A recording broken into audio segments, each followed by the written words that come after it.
এখন আমরা use cases নিয়ে কথা বলবো। আইওটি কোথায় কোথায় ব্যবহার হইতে পারে? আইওটি ব্যবহার হইতে পারে হেলথ কেয়ার সিস্টেমে,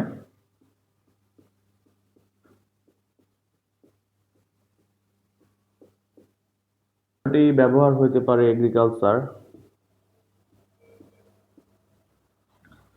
আইওটি ব্যবহার হইতে পারে স্মার্ট সিটিতে,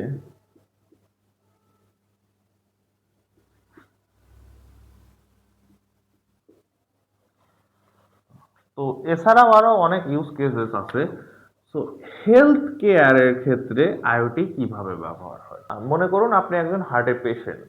এখন আপনার হার্টের রিয়েল টাইম মনিটর করার জন্য এমন একটা ডিভাইস প্রয়োজন যেটা আপনার রিয়েল টাইম হার্টের ডাটাটা হসপিটালের সার্ভারে পাঠাবে। সো সেইখানে আপনি হেলথ কেয়ারের সিস্টেমটা ব্যবহার করতে পারেন। এগ্রিকালচারের ক্ষেত্রে আসি।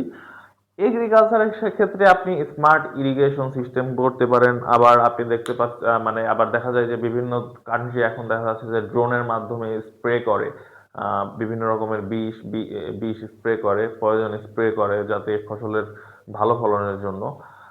সেটাও আর কি এগ্রিকালচারের, সেটাও কিন্তু আইওটির মাধ্যমে কন্ট্রোল হয়। ড্রোনটা কিন্তু এখন মানে কন্ট্রোলটাও আইওটির মাধ্যমে হয়।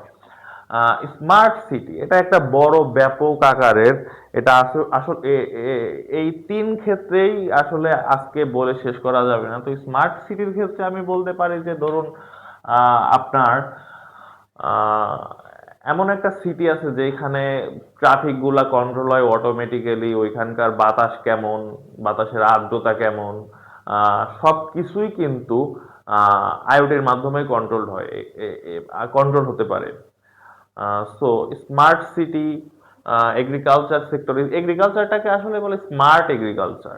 আইওটি যখন ইন্টিগ্রেট করবেন তখন স্মার্ট এগ্রিকালচার হবে। স্মার্ট সিটির ক্ষেত্রে এখন আরো একটা এক্সাম্পল হিসেবে আমি বলতে পারি যে ধরুন রাস্তায় গাড়ি নাই, ইভেন কোনো মানুষও নাই, এখন রাস্তার স্ট্রিট লাইটটা অনবরত জ্বলতেইছে কন্টিনিউয়াসলি, এতে আমাদের বিদ্যুৎ অপচয় হতে পারে। সো এইখানে যদি আমরা একটু আইওটির সিস্টেমটা করি যে রাস্তায় গাড়ি থাকলে অথবা রাস্তায় মানুষ থাকলে তখনই আলোটা জ্বলবে, বা আহ, দিনের বেলায় আলোগুলো সবসময় নিভে থাকবে, ইভেন রাতের বেলায় আলোগুলো জ্বলবে, ইভেন যখন মানুষ থাকবে অথবা গাড়ি থাকবে রাস্তায় তখনই আলোগুলো জ্বলবে। সো সেই ক্ষেত্রেও সেটাও কিন্তু আমার স্মার্ট সিটির ক্ষেত্রে পড়ে।